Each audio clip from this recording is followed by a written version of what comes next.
So a couple of weeks ago, I had a few friends reach out to me and they were pretty much showing me this new semi-viral video going around about the underground rave scene in VRChat. I've heard a lot of different mixed opinions about it, some positive, some negative, more specifically their coverage on the underground VR raving scene, which I've spent a lot of time being in. So let's watch it and check it out. Yeah, no, I mean, I pay well. Like, people that are with me, they're happy. Like, there's one girl who quit her day job because it pays. It pays really well. Yeah, this is my full-time job. That's all I do is make VR chat. It's becoming so hyper-realistic to a point where people are making mods and little additions that they can add to their avatars that gives them fully working private parts. I mean, so first thing, now I know which mod that these guys are talking about. I think they're referring to DPS, which is the dynamic penetration system that most people use for naughty things. But I think as with most VRChat related tools, there are going to be people who use them in a not so wholesome way. People can escape into new, exciting, and sometimes strange worlds and be whoever they want. I like to say it's like dreaming with your eyes So far, open. I don't But what hear happens anything when virtual wrong so reality far. becomes your actual reality? For those of you who are unhappy with your lives, VR becomes your happiness and your way of coping. And that's when addiction takes root. Just a quick tidbit about the whole addiction part of VRChat. At the end of the day, I think addiction boils down to the people themselves. Basically, what I'm trying to say is people just need to figure out how to self-regulate for themselves. Gone, they're online every single time. Like whether it be 2 in the morning or 2 in the afternoon, they're always online. They literally live inside of VRChat. I've got a couple Omega of friends Recovery, like a that. mental health service, released an article explaining some of the symptoms of VR gaming addiction, and it's bad. People would stop doing things as simple as cleaning or eating. When researching, we even found some people who put off sleeping to stay in the game. But They would that's isolate with themselves any from video their game though, friends and right? Family, only wanting to talk with people in VR. And lastly, people experience serious issues like depression, anxiety, and increased aggression. Wait, hold on. I feel like all the things they just listed here there are problems with almost any addiction. No? Am I wrong? The way that people can get addicted to VR chat and games alike is when they're lacking of something that is necessary in their real life, and then they use VR chat as an escape from those problems. A As YouTuber with called any Mr. Drew substances, came yeah. forward with his own story. After he was introduced to VR by a friend, Drew got himself an Oculus Rift and started playing free demos. And once he finished those, he discovered a new game, VR Chat. I soon found myself spending hours upon hours in VR chat, making friends, singing karaoke, watching movies, exploring worlds, playing games. Sadly, it wasn't long before these sessions would spiral out of control, and before Drew knew it, he was hooked. I bought index controllers and Vive trackers, Oh. allowing my fingers and entire body to be tracked while in VR.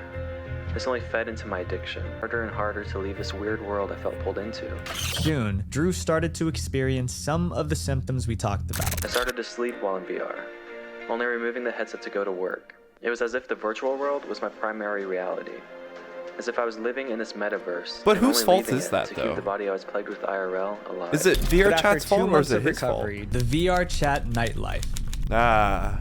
The nightlife is the term used for activities available for people at night. This can mean things like bars, nightclubs, and casinos. I know that a lot of my friends who are in the virtual nightlife scene, they have a lot of issues with the way this video portrays specific scenes. So I'm gonna see what the issues might be. But what if I told you that these things happen on VR Chat too? That buried underneath this game filled with silly avatars is a disgusting nightlife. Well, it does, and it's thriving. Every Friday and Saturday night, VR Chat worlds like the Void Club were filled with hundreds of users. Oh, the that's Void Club is Straz's a video. nightclub with DJs, a dance floor, and other concerning features. There's like back rooms, there's like secret rooms that you can lock the actual doors on. Sometimes people can, go into a door or into like a room and get freaky with each other inside of the Void Club. And while every This guy said Void Club, right? I don't think the Void Club has really been that active since a few years ago. This video was made 2 weeks ago.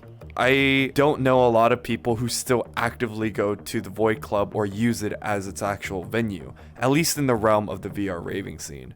Everyone in the VRChat community has different opinions about the place. There's one thing that seems dangerously common. People drink in the Void Club. And I don't mean virtual drinks. People will drink massive amounts in real life while playing VRChat. People just obviously just get drunk there a lot. They dance there a lot. So you would kind of expect out of like a regular club, but inside of VRChat. And instead of human beings, it's anime boys. And this may not sound like a problem, but it might when you realize that VRChat's age rating is 13 and up. Not only do young people feel pressured to join, but it can leave them vulnerable to these party animals, and sometimes to preds. In an interview done by Brandon FM, the person he interviewed revealed a group of men who would look for vulnerable girls on VRChat. They gather women, whether it's in the world they're in or through invites. They never really ask their age at all. They don't really care about what age they are. Once they had a group of girls, they would start a drinking game with them. One guy would stand in the middle of the group and play a song. Throughout the song, he would raise his hand, and whenever his hand was raised, the girls would have to drink.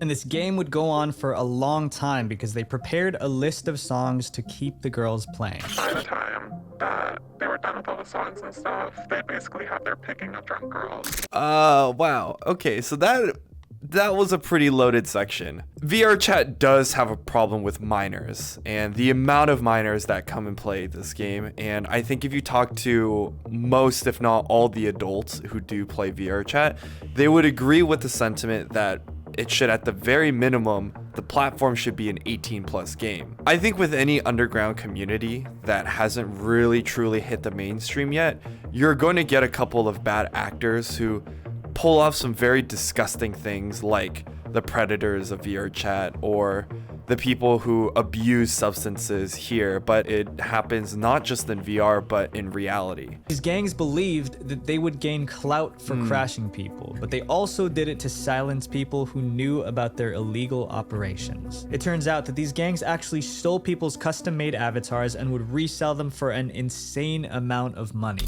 Like ripping avatars and like reselling them and things like that. Oh, thousands of dollars easily. I would say at least 10,000. If I had to be honest with you guys, throughout my entire time here in VRChat, prior to the anti-cheat update, I did get crashed from a couple of public lobbies, but recently I haven't really been crashed out of any public lobbies. I like to think that I hang around a decent group of people, or at least a different sub-community of people that don't interact with these types of gangs. I think it all just comes down to you and your own character. The VRChat developers eventually stepped in and introduced safety settings in an attempt to stop the GPU crashers, but the problem still happens today. Currently, the gangs have seemingly gone underground, and no one has heard of them since their peak in 2020, but some still say they stalk the servers searching for new victims. So, I mean, I think crashers or gangs don't really exist that much anymore because of anti-cheat. I think the anti-cheat update did do a lot. For the first couple of months, things were shaky because there weren't a lot of different accessibility features, but I think VRChat, the company, has done a pretty decent job. I mean, when was the last time you guys went to a pug? I haven't really crashed at the pug recently, at least in a very long time. Roleplay is exactly what you think it is. For the sake of YouTube, I'm going to be referring to this as roleplay, or RP. While it's nothing new, it's been in online games for decades, and it's one of the main parts of VRChat. In some VRChat worlds, there are private booths people can go to. Fully equipped with nothing new, it's been in online games for decades, and it's one of the main parts of VRChat. In some VRChat worlds, there are private booths people can go to. Fully equipped with beds, soundproof walls, and a lock system to keep people from seeing what goes on behind closed doors. People even use full body tracking specifically for this purpose. It's becoming so hyper-realistic to a point where people are making mods and little additions that they can add to their avatars that gives them fully working private parts. But what makes this especially bad is, once again, the young people playing. A study from 2019 shows that 51% of 11 to 13-year-olds have seen content of that nature online. But VRChat takes it to another level. Not only are there VRChat worlds made for this, but also avatars designed with RP in mind. These kinds of avatars are not allowed on public servers like the Void Club, but yet so many VRChat worlds have it. To show you just how much inappropriateness there is, we sent our scriptwriter CJ into VRChat, and these were his findings. There's some worlds we found that were so graphic we can't show them to you guys. One world was centered around a certain niche. When you entered, it stated that you had to be 18 or older. On the surface, the world seemed pretty normal. It had chairs, a couch, and a TV screen, but there were 4 private rooms. Each room had a restraining device in the middle of it, and on the table beside it were different tools. What disturbed us the most was that these restraints came in different sizes, and not all of them were adult size. So I'm lucid, and myself included, believe that this role-playing epidemic could be the future, and there's a huge problem that comes with that. They get this hyper-realistic expectation of their partner looking a certain way, acting a certain way, and especially in VR chat, when you have a full working body identical to real life, nobody in real life can mimic that exact visual appearance that the VR chat anime girl that was made in Blender and Unity will ever come close to a real human being. And while we can't... Yeah, so it's really interesting, right? There are a lot of strange people in VR chat, and I think the platform just needs to do a better job of keeping children off of VR chat. At some point, there is going to be some sort of regulation within virtual reality, whether it's global or platform specific, that while the current grassroots community might not like, unfortunately, it's just going to be the reality in the future of this type of technology. He would also use other techniques to make girls feel a sense of security. He would say things to make them feel special. Why do you think I ran up to you? Why do you think it was you who I went up to? You're beautiful for who you are. He would also make these girls believe that he was in love with them and engaged in relationships with them. And in the real world, these are the same methods that criminals use to lure women into. During these relationships, Maze... Okay, so at least at this point in the video, I'm starting to see why some of my friends in the underground nightlife community have started to have problems with this video. If you look at some of the B-roll or the footage being displayed on the background of these videos, a lot of them include pretty popular clubs featuring videos from prominent community members like Strass Films. I understand the overall goal of this video is to showcase and warn people about the debauchery that happens within VR chat, but I also understand my friends' sentiment on their footage being used in a not so positive way, because in using their footage in a film about predators, I think is going to rub some people off the wrong way. A mother's worst fear. This What's a is childhood kinda fear fucked up, yeah. you remember the most? Maybe it was a thought of what lurks under your bed, or was it a fear of something hiding in your closet? Well, one day, that fear came true for someone. In 2020, a mother heard strange noises coming from her daughter's bedroom. Her daughter has been acting strange for the last month. She was secretive, anxious, and was spending more time in her room than with her family. And these noises were the last straw. The mother stormed into her daughter's room and heard shuffling in her closet. She flung the closet open. She screamed. Standing in the closet was a man covering himself up in her daughter's clothing. The man was JR, and he was living in a girl's closet for over a month. Bro, when you hear stories of these predators, man, they just look, I'm sorry to say this, they just look fucked up. I mean, look at that guy earlier. He's not, I hate to say it, he looks like a predator. It's, regardless, it's still not right what he did to these kids, or to that girl. It's, wow. Some people, man.